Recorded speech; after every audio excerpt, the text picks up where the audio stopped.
Esko Ela teria nascido em terras escandinavas, precisamente na Suécia, lá pelo início do milênio passado. Teria vivido toda a sua vida ordinária lá pelos arredores do que hoje conhecemos como a cidade de Uppsala, leste do país, bem próxima da capital, Estocolmo. Há pouca história sobre sua vida.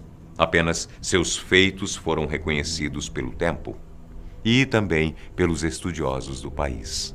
Sua existência foi descoberta através de pinturas em templos religiosos suecos. Na imagem retratada, o próprio Cramunhão entrega um par de sapatos bem vermelhos a uma mulher, Esko Ela. A precaução dele é tanto que sua entrega se dá através de um cabo de madeira, para não encostar sequer na tão temida mulher. O significado do desenho, no entanto, se refere a uma troca efetuada pela mulher fria e ele. Ela queria apenas um par de sandálias estupidamente vermelhas. Em troca, ele queria que ela realizasse uma missão para ele. Uma em específico, a qual ele tinha falhado vergonhosamente. Confiou em Esko Ela para isso. Ela, ao que tudo indica, aceitou sem qualquer pestanejo. Desde que tivesse a troca efetuada, faria qualquer coisa. Seu fanatismo é algo completamente incompreensível. Sua alma foi trocada por um simples par de cobertores para seus pés. Talvez a cor vermelha fosse o motivo disso. Não sabemos. Então, após a troca ser ratificada, o diabo resolveu mostrar o seu pedido, revelar a sua amargura. Ele queria desfazer um casamento de maneira bem trágica. Não tinha conseguido fazer isso da primeira vez que tinha tentado, então investiu na parceira. Queria de todo jeito acabar com aquela grudenta história de amor. Algumas histórias contam que o selamento da troca teria sido feito através de um aperto de mão. Outras contam que o sexo foi o aperto de mão que chancelou o escambo de favores. Enfim, o importante da história é que eles tiveram, então, esse auxílio mútuo. Então, Esko Ela partiu para cumprir sua parte do trato. Era sua única missão em vida a partir de agora. Claro, se quisesse os belos sapatos rubros perfeitamente encaixados em seus pés. E ela queria. Como queria.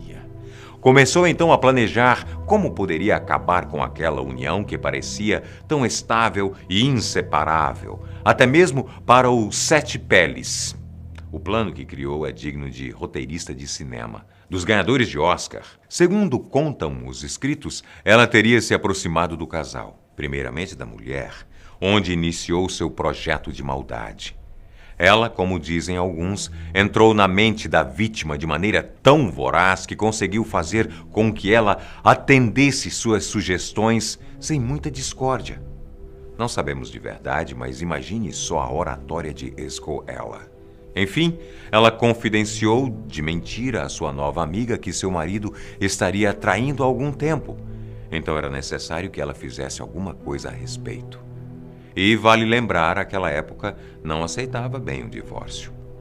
Na verdade, não aceitava sequer que suscitassem a possibilidade. Então, para resolver o problema do adultério, as medidas tinham que ser diferentes. Tudo era resolvido dentro de casa. Então a resposta era fazer uma simpatia, um tipo de poção para que ele não abandonasse o lar, a deixando de lado. Mas vale lembrar que nada disso, absolutamente nenhuma parte era verdadeira. Tudo era invenção de Esko para separar a dupla de pombinhos. Ele não traía, mas ela acreditou nisso, o que tornou tudo uma bagunça. Para conseguir prender o homem, ela tinha que cortar 3 pelos do peito dele enquanto dormia. Simpatias têm um quê de dificuldade elevado. Essa não parecia, afinal, eram simples pelos. Ela então se preparou para o corte sutil da pequena mecha. Dando prosseguimento ao seu plano maléfico, Esko decidiu falar com o marido então. Mas o plano deveria ser diferente, senão a desconfiança entre eles poderia atrapalhar. Tinha que ser algo mais incisivo, sem espaço para qualquer falha. Para ele, Esko criou a seguinte mentira. Sua esposa estaria insatisfeita com alguma coisa e, por esse motivo desconhecido, ela tentaria matá-lo em seu merecido e revitalizante sono. Pronto. Sko fez com que as duas pontas fossem unidas. Cada um tinha uma missão. Elas acabariam anulando uma a outra. E dá para adivinhar o que aconteceu, não é? É com certeza o que você está pensando bem aí agora. A mulher esperou seu marido dormir para poder fazer a sua parte com tranquilidade. Ela se preparou com uma navalha para tirar rapidamente os pelos dele. E ele fingia estar dormindo para surpreender, evitando sua repentina morte. Quando ela se aproximou demais, ele levantou e decidiu se vingar daquela tentativa frustrada de assassinato. Como Sko havia planejado, ele ficou possesso e matou sua esposa sem pensar duas vezes, acabando então com um amoroso e respeitável casamento. Prematuramente, com um assassinato. Preenchida de orgulho por ter feito o plano perfeito, Sko foi então à procura da sua tão sonhada recompensa. Foi até o lugar em que o diabo residia, e não é o inferno. Chegou lá para resgatar os sapatos dos seus sonhos, mas antes bateu um dedo de prosa com ele. Queria contar o seu plano tintim por tintim, e assim o fez.